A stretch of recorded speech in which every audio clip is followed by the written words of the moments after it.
In a century riddled with unrest, World War II remains the epic tale. An event of unparalleled impact.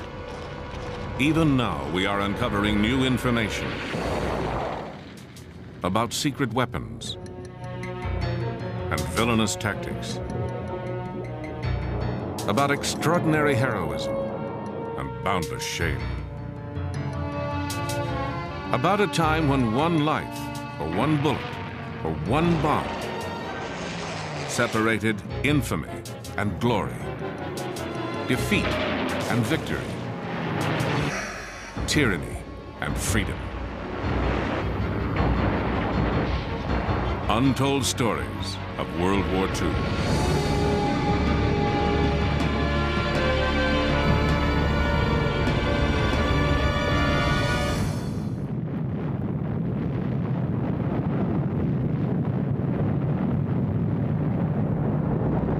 On the 16th of July, 1945, a bomb exploded in the American desert.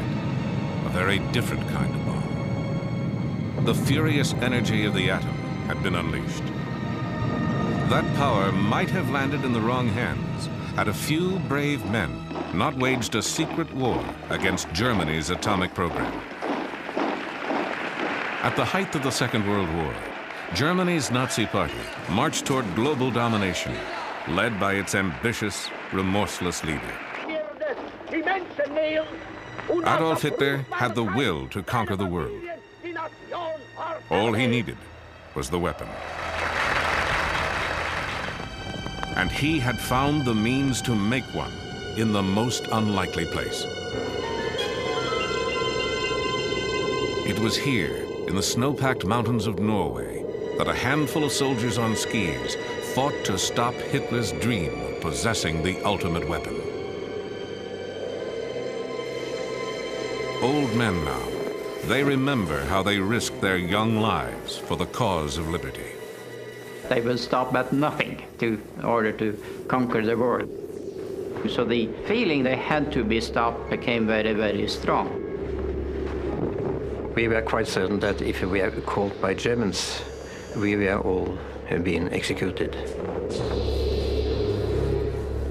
It would take 3 daring attempts before they succeeded.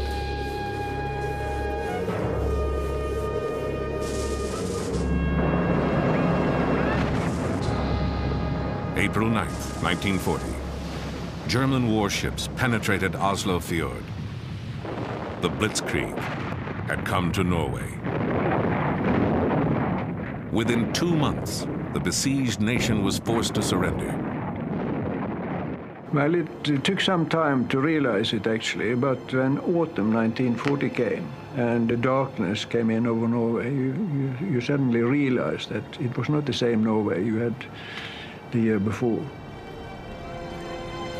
To understand it, you need to have the experience of being occupied.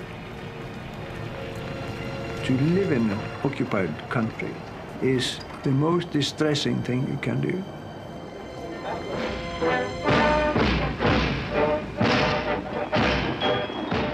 A vast occupying army flooded the country. The Nazis now controlled all aspects of Norwegian life. No, actually a war between each Norwegian and each German. We had to do the best out of it. I think that was the common opinion. Inside, of course, most Norwegians hated them.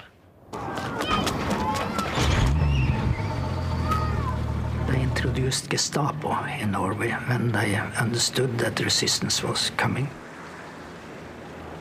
Started arresting people, torturing people, killing people, etc., etc. And then we suddenly understood what an occupation meant to the people.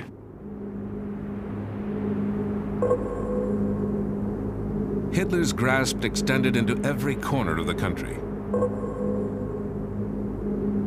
In this remote Norwegian valley, the Germans seized a very special prize. The Norsk Hydro factory. Surrounded by mountains, the factory had been built on the face of a cliff overlooking a deep and impassable gorge. For the Nazis, it was an ideal location for a wartime project, difficult to bomb and easy to defend. But to the generals in Berlin, Norsk Hydro offered even more. In 1940, it was the only hydroelectric plant in the world producing large amounts of an extremely rare substance, deuterium oxide, also known as heavy water.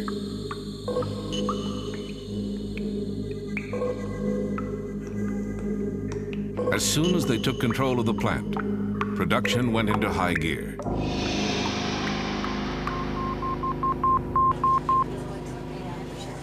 When word reached Great Britain, a powerful sense of foreboding swept through the Allies. As the most likely target for a German A-bomb, Britain faced the greatest peril. Is it possible they do not realize that we shall never cease to persevere against them until they have been taught a lesson which they and the world will never forget? Winston Churchill's spirited defiance of the Nazis became a rallying point for resistance fighters from all over conquered Europe. Young Norwegians, eager for combat, joined the army of exiles gathering in Britain. There was no sacrifice that was too big to try to get the Germans out. Clean rifle. Well done. The British created a secret organization, the Special Operations Executive, to fan the fires of resistance. You volunteered and you were trained by the British to go back to Norway and work behind the lines on sabotage, instruction, reporting, radio information, wireless operating, and that sort of thing.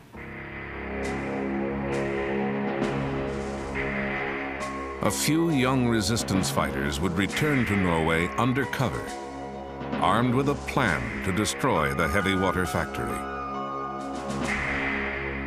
They were country boys and city kids, engineers and outdoorsmen, university students and career soldiers. Shock troops in a clandestine war against Hitler's A-bomb. They would become legends in their homeland. And some of them would even star in this 1948 movie, chronicling their real-life exploits. Scenes from this film give a revealing glimpse of the daring mission. October 18th, 1942. 4 of the men returned home in a dangerous night parachute jump. Their mission, to guide a British explosives team to the heavy water plant. When we were leaving for the dropping zone, you felt that some of the people sending you didn't expect to see you once more. So we had to more or less to cheer them up and say it's not this easy to get rid of us. We will be back. Just wait and see.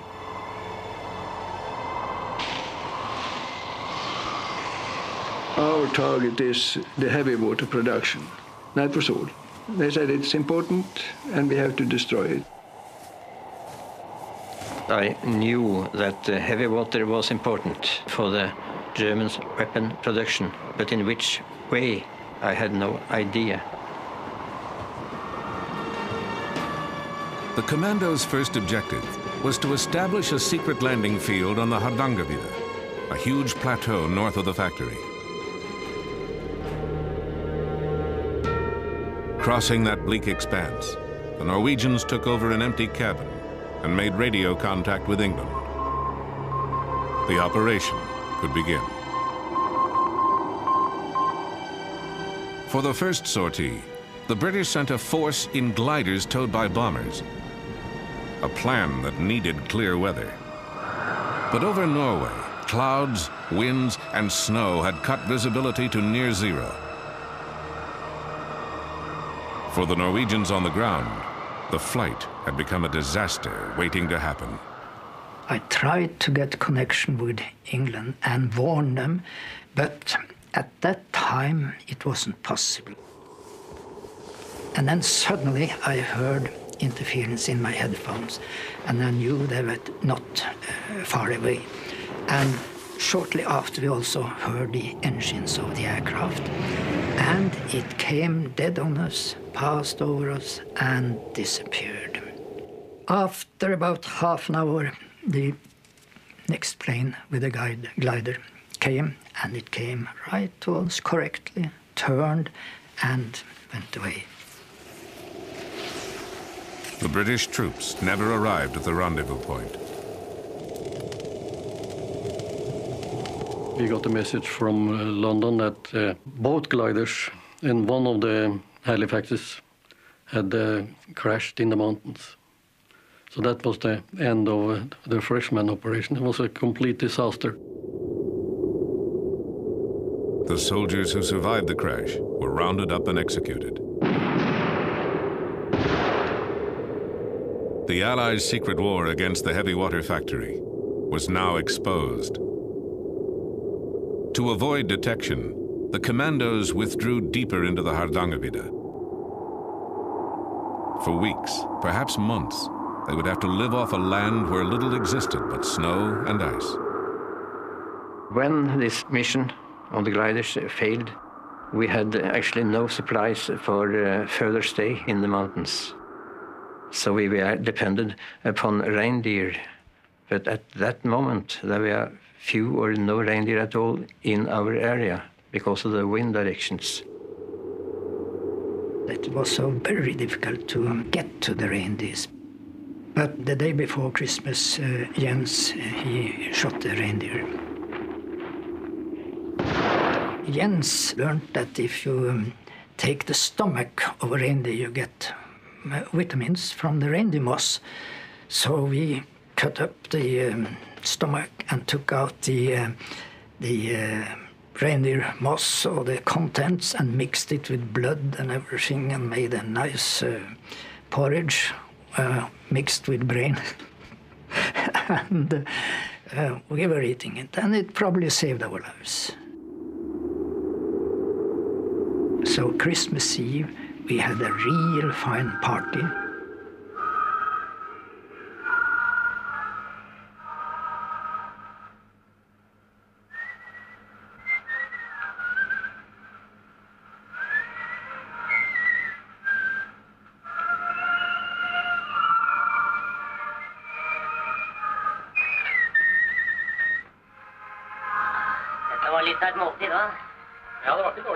We chatted, and we had a good time at Christmas Eve. I remember well.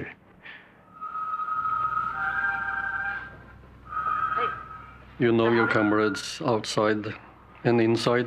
Do you know what he is going to say before he opens his mouth?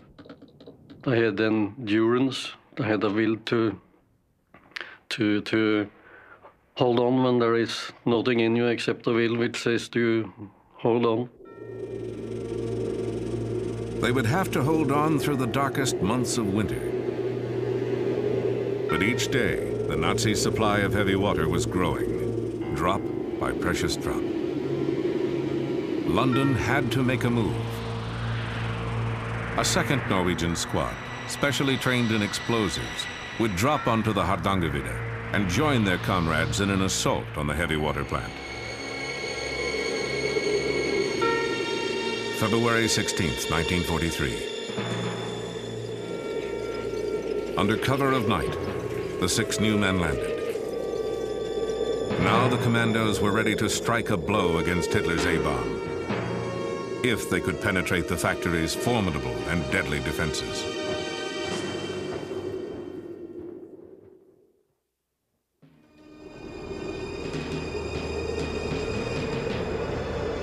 To the commandos, the heavy water plant appeared impervious to attack. To reach the factory, the saboteurs had to cross a deep, narrow gorge. There was only one road in, over a suspension bridge. And the bridge was patrolled 24 hours a day by German soldiers. Any direct assault would be doomed. But the chasm itself, with its steep, icy wall, lay unguarded.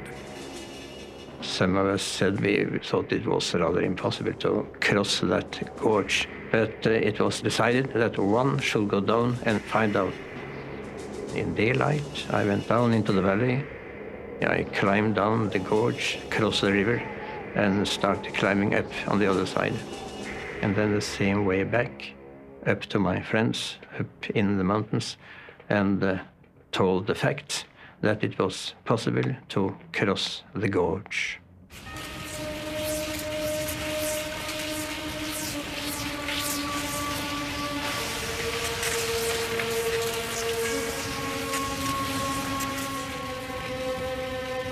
You felt that this may be serious, very serious for you, and you accepted that you might not come through.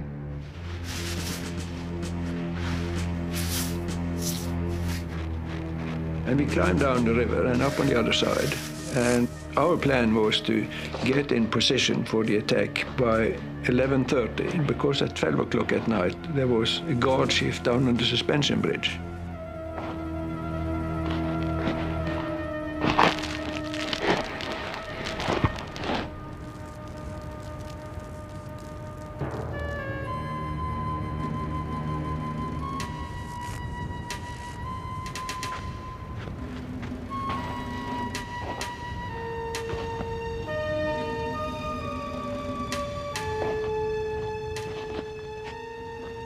We wanted to see the German guards being relieved, coming up in the factory area and enter the barracks before we went inside.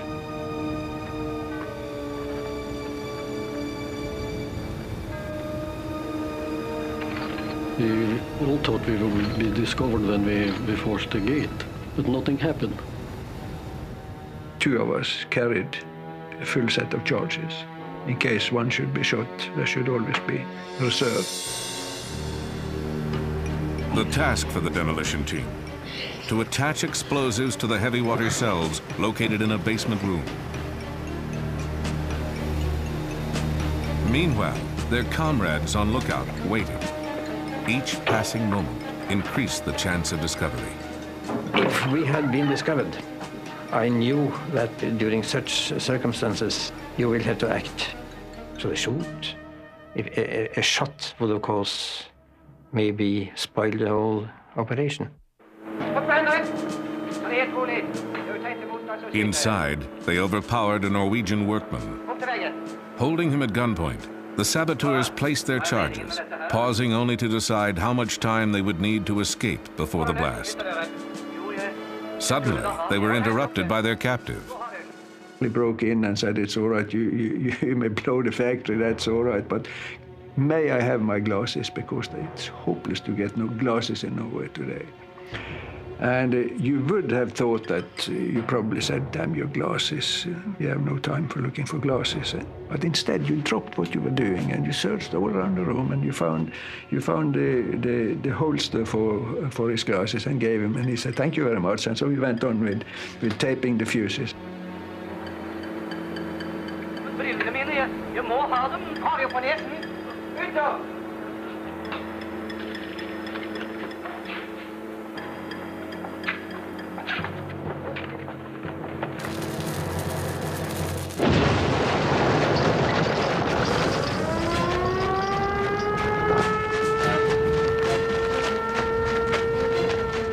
So far, they had beaten the odds.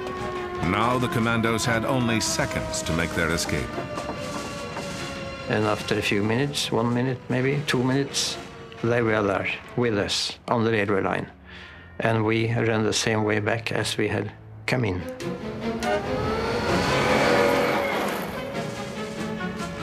The road condition and the snow condition were excellent, because on the railway, quite a lot of the snow had blown away on the outer side. And that was frozen solid ground, and we didn't put a mark. So everything was actually on our side. With determination, skill, and daring, the saboteurs had dealt a crippling blow to their enemy, without losing a man. But heavy water had become a German priority, and within 6 months, the factory was back in operation. The Allies had to assume the worst. Nazi scientists were closer than ever to building a bomb. Another attack on the factory was set in motion. This time, from the air. In a bold noonday raid, 176 American bombers hurled destruction at the plant. The raid damaged factory buildings and killed civilians in a nearby shelter. But the heavy water, secured in the basement, went untouched. With production halted, the Germans decided to move the operation to the safety of the fatherland and inadvertently gave the commandos one last chance to destroy it forever. We had got information from London that the Germans had planned to take down the remaining heavy water. Team members secretly scouted the route. The heavy water would be loaded onto railway cars and taken by train to Lake Tincha. Here, the cars would go aboard a passenger ferry for the 2-hour trip across the lake. A well-placed charge could sink the ferry, and with it, all the heavy water. But sinking a public ferry meant paying a terrible price. Our conclusion was that the sinking of the ferry was about the only possible solution. It would have to be civilian sabotage, which was naturally a very serious thing to deal with. There was no doubt in our mind that there were going to be human lives taken. And furthermore, it could be anybody. And Rjukan was a small town, and it was really almost like all family. Fearing neighbors and friends might die, the Norwegians sent an urgent message to London. The British reply was immediate and uncompromising. It has been talked over, and the conclusion is the heavy water has to be destroyed. Good luck. And when you get such a message from London, you have to do it. Not to be drastic, but anybody in my family was scheduled to go on that ferry. I couldn't do anything about it.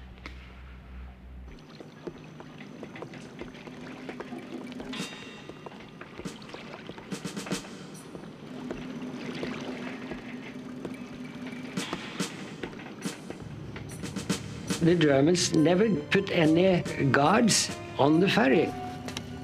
They were watching the barrels on the railway.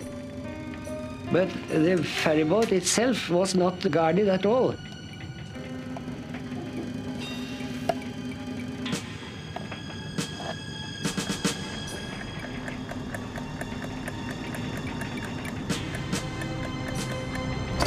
At 10 o'clock on a quiet Sunday morning, the ferryman cast off from the dock on schedule.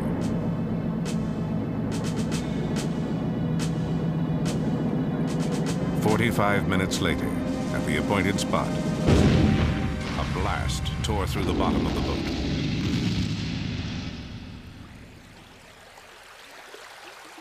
It was a very, very hard blow, and the ferry rapidly rose. And the cargo on the ferry, they were railway wagons, you see, so they rushed down and tilted the ferry still more.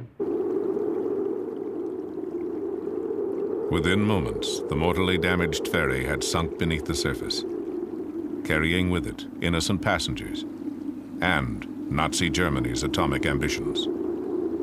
The heavy water being on board went down with the ship, and it's still on the bottom of the Tincha Lake.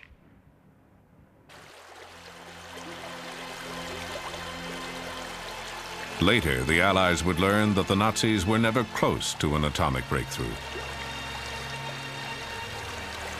The U.S. won the A-bomb race.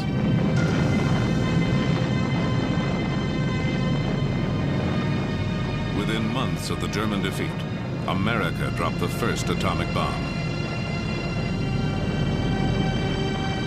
But in the Allies' hands, the bomb helped to win a war, not perpetuate one.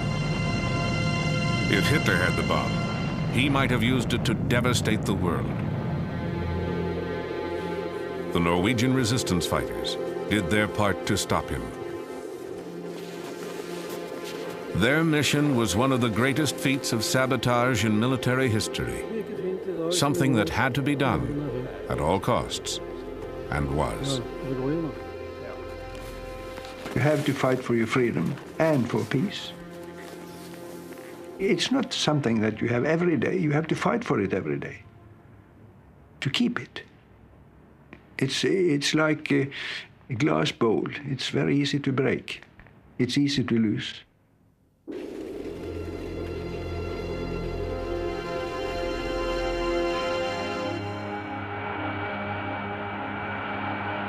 Half a world away, on December 7th, 1941, Americans learned the cost of freedom when Japan devastated Pearl Harbor. That sneak attack included the stealth weapons of their day, midget submarines. They were sleek, deadly, and until now, consigned to history.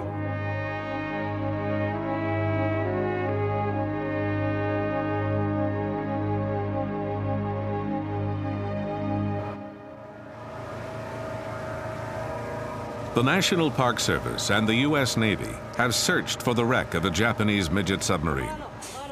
An hour before the Japanese savaged Pearl Harbor, a U.S. destroyer sank the tiny vessel. The encounter could have warned American forces that bombs and torpedoes were about to rain on Battleship Row, but it did not. Now hold that, shift her around. Marine archaeologist Dan Lenehan directed the hunt for the midget sub. Jim Delgado was the project's historian. Their collaboration grew out of earlier research below the surface of Pearl Harbor. They searched for evidence of a bygone conflict, a battle waged underwater by 5 midget submarines. One sub played a special role. And what's particularly exciting about the midget sub that's outside the entrance is it would have represented the first exchange of hostilities between the United States and Japan in World War II. And because remember that this sub was sunk an hour before the planes attacked Pearl Harbor. An incredibly important, significant find if we could do it. The search for the midget sub focused on a square mile of debris-laden bottom. The area is a graveyard of war relics, like this old Navy plane. 1,000 feet down in the darkness, everything begins to resemble a sub. But what they're looking for is 80 feet long and 6 feet across. It carried 2 torpedoes and was manned by an officer and a navigator. They were going to come on in, sit and wait, and then when the attack occurred, when the planes came in, when all hell broke loose in Pearl Harbor, they would surface, fire their torpedoes, wreak as much havoc as they could, swing around Ford Island, head back on out, and then rendezvous with their mother subs to be taken back to Japan. The mother ships moved into position off Diamond Head before midnight, December 6, 1941. They arrived ahead of the Imperial Navy Task Force. Each mothership had a midget sub strapped to its hull. The larger craft would release the midgets before dawn and retrieve them after the attack. But the tiny vessels would never return from the battle, a clash of giants that had been brewing for years. A long series of brutal attacks upon From Manchuria to French Indochina, in less than a decade, Japan had rolled up a long list of conquests across Asia. Despite an Allied embargo on war materials, she was growing stronger. By late 1941, the vast resources of Southeast Asia lay before the rising sun. Their only protection, a scattering of British and Dutch outposts, and the U.S. Pacific Fleet. I think there was a general sense that the war would break out. I don't think anybody expected that it would take place here at Pearl Harbor. Successfully surprising an island fortress 4,000 miles away also seemed impossible to Japanese leaders. But Admiral Isoroku Yamamoto convinced them this daring raid was the only way to disarm the sleeping giant. Japan had to smash America's Pacific Fleet, even if that meant attacking its home base in Oahu's natural harbor. Japanese pilots trained hard through the fall of 1941. So did the crews handpicked to pilot the midget subs, the fastest boats of their kind. Soon, they would have their chance for glory. Secretary of State. In Washington, Japanese diplomats continued to seek peace through negotiation until the final hour. No American will ever forget this. Not even Japan's ambassador knew of the coming attack. Mass murder in their hearts.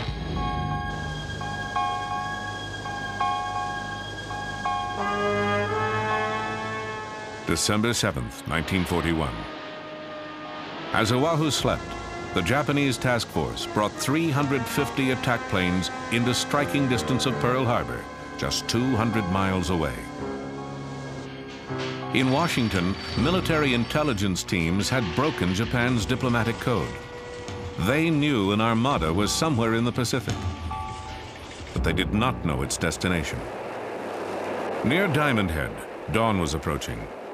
The Japanese mother subs surfaced to release the midget submarines. But something went wrong. At 6:30 a.m., a seaplane pilot and a freighter crew reported a strange sub approaching Pearl Harbor. The captain of a nearby destroyer, the USS Ward, realized intruders were trying to penetrate the fleet's defenses. His gunners opened fire. The midget sub began sinking in 1,000 feet of water. Depth charges finished her off. The Ward reported the sinking twice. But before notifying Pacific Fleet Commander Husband E. Kimmel, District Headquarters waited 30 minutes. The delay was all the attackers needed. News of the sub might have prevented what happened next. Well, the message was radioed in that they'd fired on and depth charged this sub. It didn't reach Admiral Kimmel. It wasn't until just a few minutes before the attack commenced in earnest with the planes coming in that the Admiral was finally phoned and told, look, we got this message in from the commander of the ward saying that he's fired upon a sub operating in an offensive zone. Kimmel says, well, why wasn't I told about this? He's putting his uniform on, he's heading out, and at that moment, the planes come screaming in overhead, the bombs start dropping.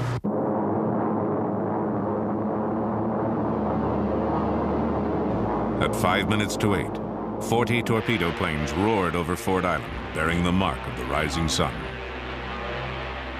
Accompanying them were 51 dive bombers, 49 high-level bombers, and 43 fighters.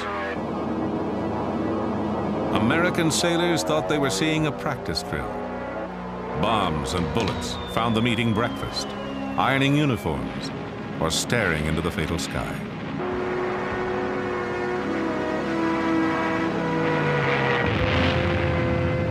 Arizona, Oklahoma, California. One by one, the great ships sank. The West Virginia alone took 6 torpedoes and countless bombs. Pearl Harbor's air defense burned on the runways. Only a handful of pilots managed to scramble into a sky thick with enemy planes.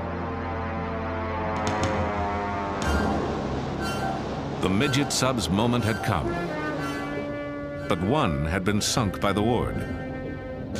A second was depth charged outside the harbor. Of the 3 that remained, 2 posed a threat to Battleship Row. Between waves of attacking planes, Sub 3 fired a torpedo and missed. Moments later, it was rammed and depth charged by a destroyer making for the open sea. Sub and crew hit bottom. Overhead, the Japanese continued their assault. But now smoke and anti-aircraft fire obscured their targets. The sleeping giant had awakened. Ripped by a bomb that set off an ammunition magazine, Battleship Arizona blazed toward her doom. Survivors staggered into waters aflame with burning oil. Japan's brilliant, relentless attack had killed more than 2,400 Americans and crippled most of the U.S. battleships in the Pacific.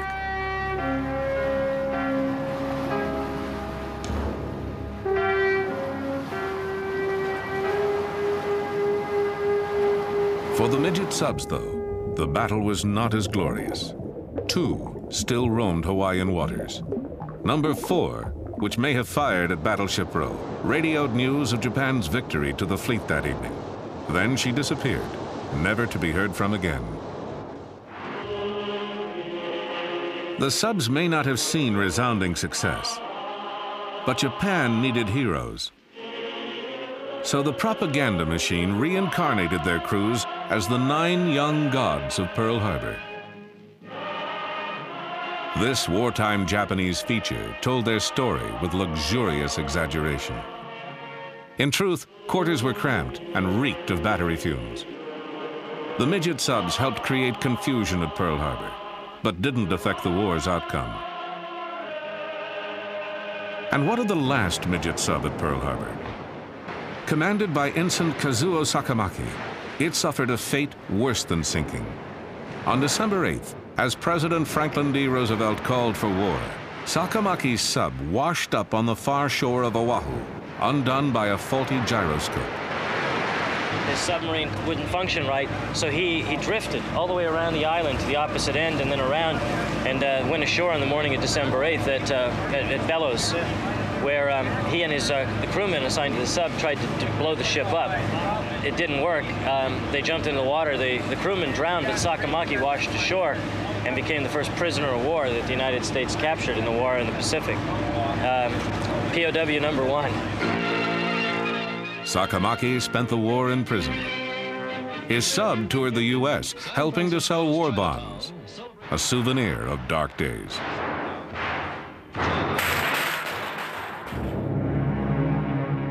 At war's end, after throwing its all at U.S. forces, Japan let slip a new weapon of terror.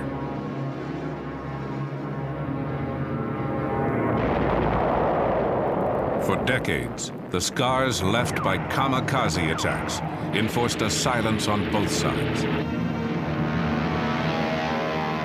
But the men who fought those battles will never forget them.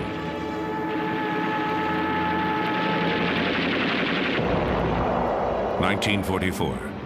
Japan, its back to the wall, made a final fanatic effort to stave off defeat. In an act incomprehensible to Americans, the Empire ordered thousands of men to certain death. Before an attack, pilots drank a toast of sake, a warrior's welcome to the death that awaited. They were kamikaze, named for a typhoon that saved Japan from Mongol invaders. Some were veteran pilots. Many were idealistic students, eager to die for their nation's glory.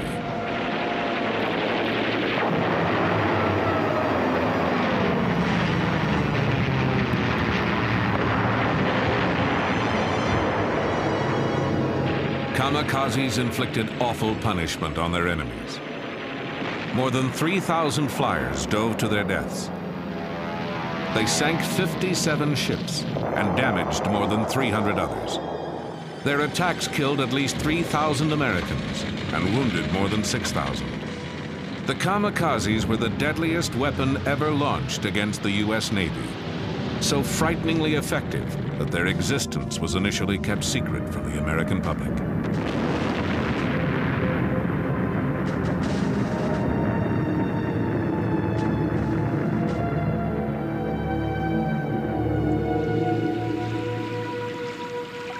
On April 16, 1945, kamikazes knocked the USS Laffey out of the war.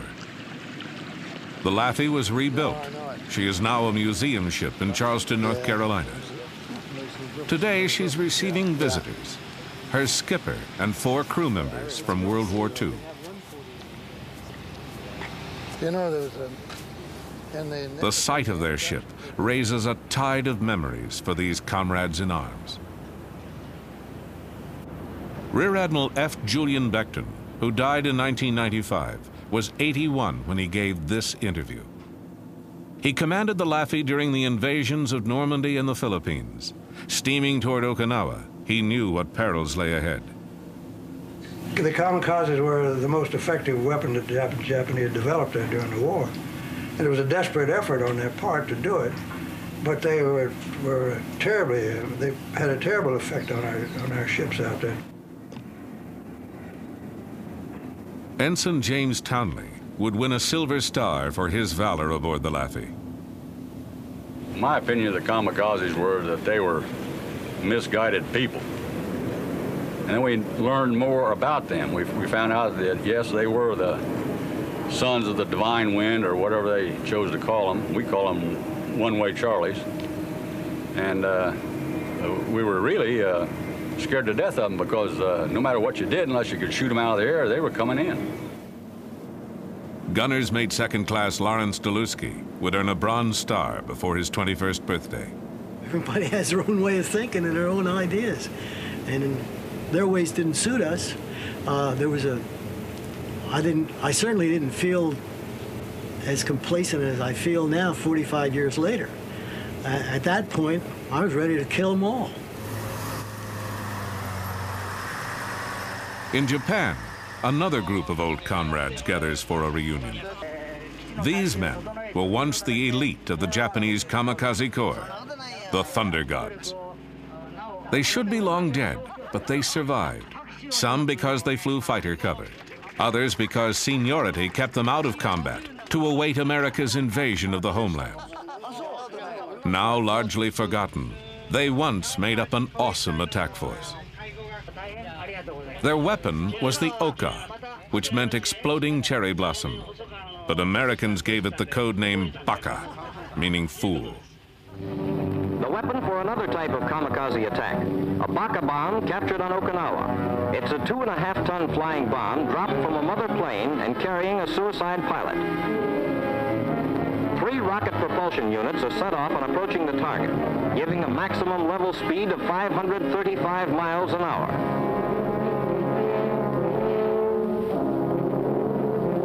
Baka's punch is an armor-piercing 2,600-pound warhead. It's the first weapon specially designed for the kamikaze flying corps.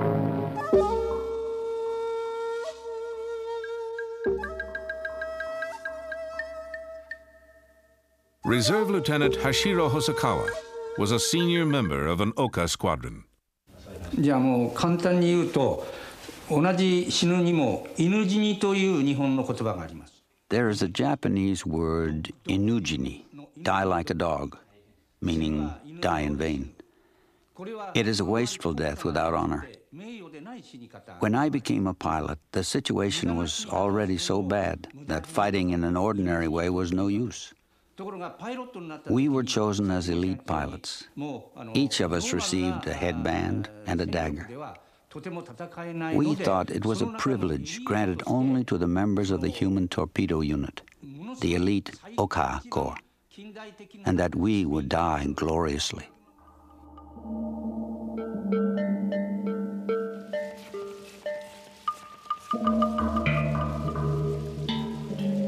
These were the Thunder Gods. All had volunteered. All were ready to die. Each year, they gathered to pray for their fallen comrades. Commander Kunihiro Iwaki was vice commander of the corps. 海軍の伝統としましてね。The war situation was going so badly for Japan at that time that we realized that any semblance of normal military tactics could not possibly succeed. And we had to do the unthinkable or the incomprehensible in terms of the military acts in a last-ditch attempt to primarily get the American aircraft carriers. Given that situation, the men realized they had to become one with the bomb in that last final struggle. Lieutenant Morimasa Yunokawa commanded an Oka squadron. The thought of my death crossed my mind only for a fraction of a second. I was then thinking of only to serve. No matter how you try to understand how things were then, now in this peacetime, I don't think you can. A kamikaze could send a ship to its grave, but each flyer had only one chance for success. Pilots were supposed to aim for battleships and aircraft carriers, but destroyers and their radar gear were also targets. Aboard the Laffey, nervous sailors repeated tales of picket ships breaking in half and sinking immediately. The crew would always debate where is the safest place to be. That was always the big talk. Is it safer to be below, or is it safer to be on deck, or in the bridge, or wherever? They all had their own theories about where was the safest place. Of course, there was no safe place.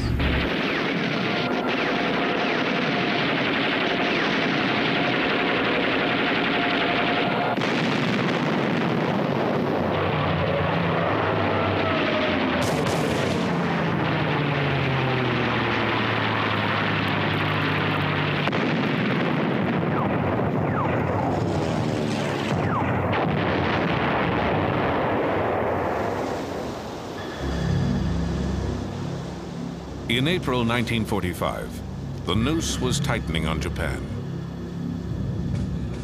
As the Battle of Okinawa began, destroyers patrolled 50 miles closer to Japan, tempting kamikazes taking off from the mainland. Suicide attackers had sunk several destroyers on this battle station. Now it was the Laffey's turn to stand watch. On April 16th, the ship began its third day on the perimeter. The mood aboard was tense. At 8:27 a.m., the Laffey's number came up.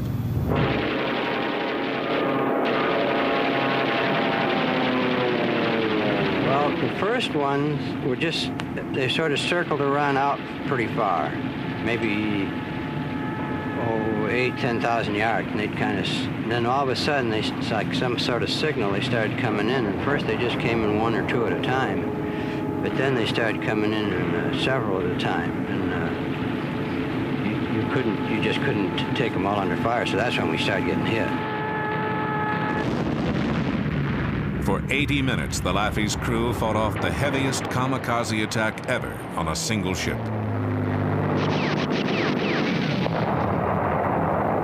Our closest call was a plane coming in on the starboard beam.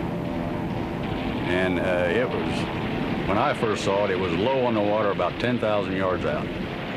I figured it was about eight seconds away from certain death unless the gunners got it. And our Mount 52, which was just forward of the bridge, was firing at it and firing fast. I noticed that the bursts were just off, just missing him. So I just moved it, and the next one went right into hit him right in the nose, and just blew him up. And that one was the one that would have gotten us all.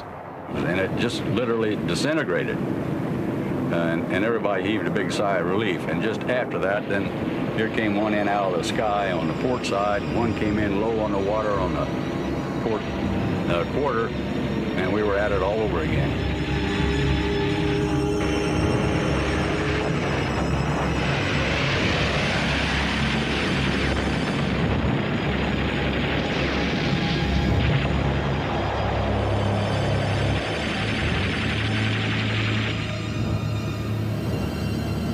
Of April 16th, we had a suicide plane hit us right about here. It hit with enough impact so that this gun was blown up, canted upward at more than a 45-degree angle. The motor of that plane skidded along the inside of this left-hand gun and wound up at the hatchway in the back of the gun on this side. And when he hit over there, I was blown up the deck about 15 feet. When I regained consciousness, that's where I was.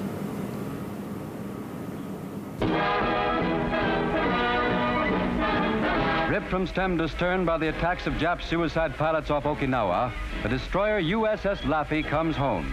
The Laffey was struck with everything in the Jap book. In the savage attempt to finish her off, 22 suicide pilots roared over her. 7 bomb-loaded planes crashed on her decks. The final score was 9 enemy planes shot down by the Laffey. But 32 of her brave men were dead or missing, and 60 were wounded. In the words of her skipper, Commander Beckton, she was truly the ship that would not die. Flying conventional aircraft, kamikaze pilots caused terrible damage. But the Oka Corps never really got a chance to affect the war's outcome. The bombers that carried the Okas were slow, and American fighter pilots shot down most of them before they could release their deadly cargo. By war's end, Hosokawa was his unit's only surviving officer. He found the transition to peacetime troubling. それからちょうど台風眼の中にいちゃったんじゃないかと。 All of a sudden, the war was over, and I had the feeling of someone who had been in the eye of a typhoon. And suddenly the typhoon is gone. The weather is clear and beautiful. No one, nothing is left but myself. And the feeling is, why? It's a very strange feeling that I cannot understand. Why the typhoon spared me. We're thankful, dear Father, that you saw us through these difficult days. They were doing Dear Father, we want to what they felt was right, just as we were doing what we felt was right. It had to be. How else could you put your life on the line for something you didn't believe in? preserve this ship and for the cause of freedom. We ask, dear Father, that their memory continue with us always.